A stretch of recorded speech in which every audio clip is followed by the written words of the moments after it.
আজই ডাউনলোড করুন আর এনজয় করুন আপনার পছন্দের শো। রাইমা, আমি কাল আসছি তোমার বিয়ের মণ্ডপে। এটি তোমার প্রাক্তন প্রেমিক।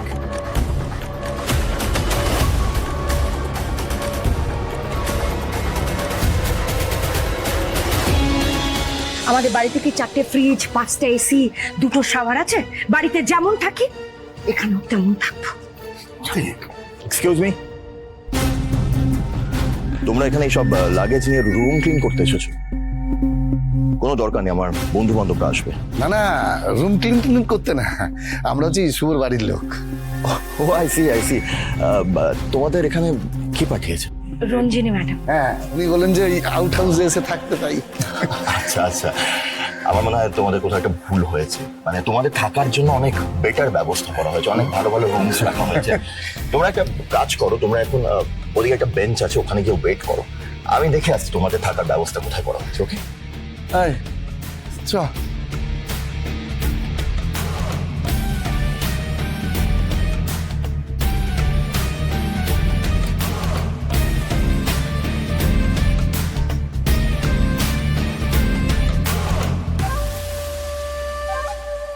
কিরে ম্যাডি, সব রেডি আছে তো? Absolutely bro. আমি তোদের জন্য 18 years old blended Scotch whisky আনিয়ে রেখেছি। তাহলে দেরি কিসের? পার্টিটা শুরু কর। শুভ, কাম হিয়ার। হ্যাঁ স্যার, বলুন। আমার টেবিলের ওপরে যে মদের বোতলটা আছে সেটা একটু এনে দাও। সরি স্যার, আমি সেটা পারবো না। এটা একটা বিয়ে বাড়ি, কোনো বার নয়। আর আমিও কোনো বার টেন্ডার নই যে আপনাদের এখানে মদের বোতল সাপ্লাই দেবো।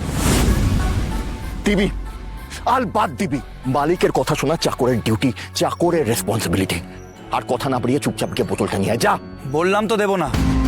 আর হ্যাঁ, আমি চাকরি করি ঠিকই, তবে আপনার ভাষায় এই চাকরগিরি বা আমার ভাষায় চাকরি, যাই বলুন না কেন, সেটা আমি শিক্ষামন্ত্রী বীরেন্দ্র চক্রবর্তীর জন্য করি, আপনার জন্য না। তাই এই পরিবারের সম্মান রক্ষা করা আমার কাজ। তাহলে আপনাকে এই কাজে কি করে সাহায্য করি বলুন তো? How dare you Shubho! Maddy, এই বাড়িতে তোকে যে যা পারছে কথা শুনে দিয়ে চলে যাচ্ছে। কি অবস্থা রে তোর? দাঁড়াও শুভ। শুভ, তুমি এই পরিবারের সম্মানের ব্যাপারে খুব ভাবো না? আমার কথাটা ভালো করে শোনো। যদি এক্ষুনি গিয়ে আমার হুইস্কির বোতলটা না নিয়ে আসো, তাহলে আমি নিজে গিয়ে হুইস্কির বোতলটা নিয়ে আসবো। তারপর এইখানে বসে পুরো বোতলটা শেষ করব আর মাতাল হয়ে বিয়ের মণ্ডপে গিয়ে মাতলামো করব। তখন তোমার ভালো লাগবে তো মিস্টার বিশ্বস্ত চাকর? স্যার স্যার, আপনি স্যারের ভাগ্নে এই কাজটা করতে পারেন না। প্লিজ আমার কথাটা একটু বুঝুন। এই, আমাকে না বুঝে তুই নিজে বোঝ। চুপচাপ গিয়ে হুইস্কির বোতলটা নিয়ে আয়। তোর মালিকের সম্মান যদি বজায় রাখতে চাস, যদি তুই চাস তোর স্যারের সম্মান বজায় থাকুক, তাহলে তুই এক্ষুনি গিয়ে হুইস্কির বোতলটা নিয়ে আসবি। ওকে?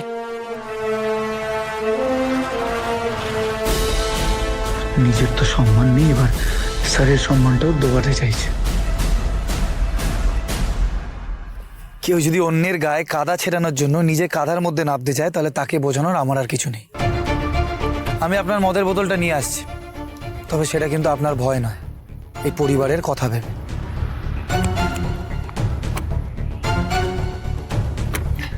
দেখলি তো তোরা কোন রোগের কি ওষুধ।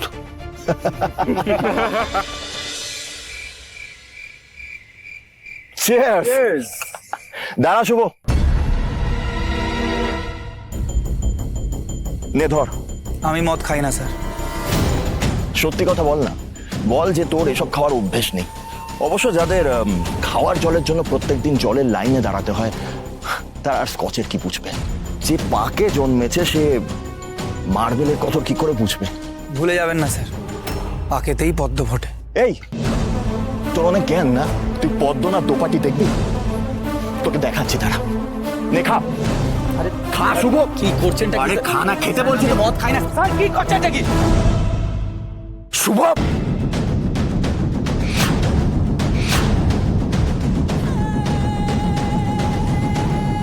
একটা মানুষ কি ড্রিঙ্ক করে তা দিয়ে তার মান সম্মান বিচার হয় না, বিচার হয় তার আচার ব্যবহার দিয়ে।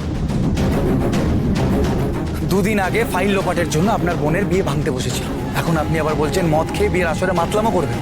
দিব্যেন্দু স্যারের বাবা যদি দেখে যে মেয়ের দাদার এই অবস্থা, তাহলে আপনার বোনের সাথে বিয়ে দেবে তো? আর এবার যদি নিজের বোনের ভবিষ্যৎটা নষ্ট করতে হয়, তাহলে লুকিয়ে লুকিয়ে কেন? যান না, দিব্যেন্দু স্যারকে ডেকে এনে নিজের সাথে বসিয়ে মদ খাওয়ান। আর শুধু ওনাকে কেন, ওনার বাবা, কাকা, মামা, বরযাত্রীর সবাইকে ডেকে এনে এখানে মদ খাওয়ান। আর তারপর আপনার এই বন্ধুদের বলবেন আপনার গলায় একটা ঘুঁটের মালা ঝুলিয়ে দেবে।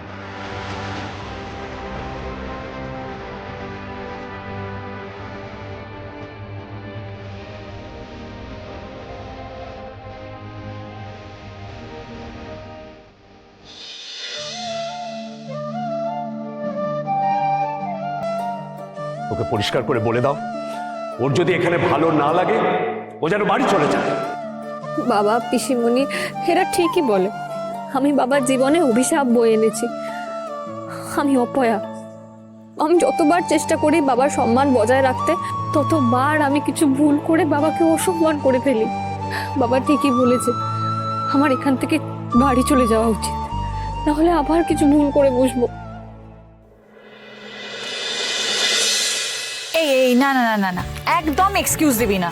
তুই নিজেকে আমার বেস্ট ফ্রেন্ড বলে দাবি করিস, আর এদিকে কাল আমার বিয়ে, তুই এখনো পর্যন্ত এসে পৌঁছলি না।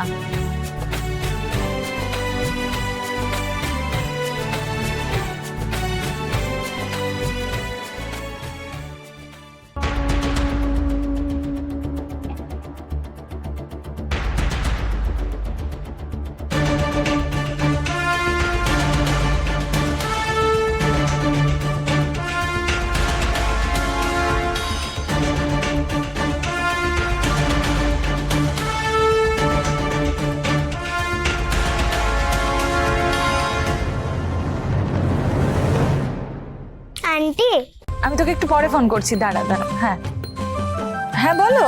এই চিঠিটা এটা কে দিল? ওই তো।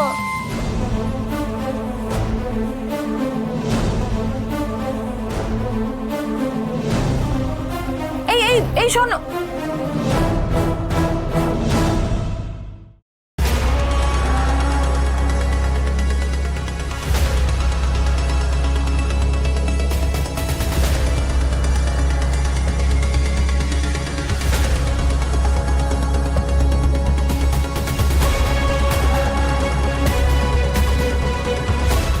কাউকে ভালোবেসে তারপর তাকে ঠকিয়ে অন্য কাউকে বিয়ে করে নেওয়ার সিদ্ধান্ত নেওয়াটা খুব সহজ, কিন্তু সেই পুরনো প্রেমিকের সামনে বিয়ে করে ফেলা এতটাও সহজ কাজ নয়। রাইমা, আমি কাল আসছি তোমার বিয়ের মণ্ডপে, এরকম আরো অনেক প্রমাণ সঙ্গে নিয়ে। এটি তোমার প্রাক্তন প্রেমিক।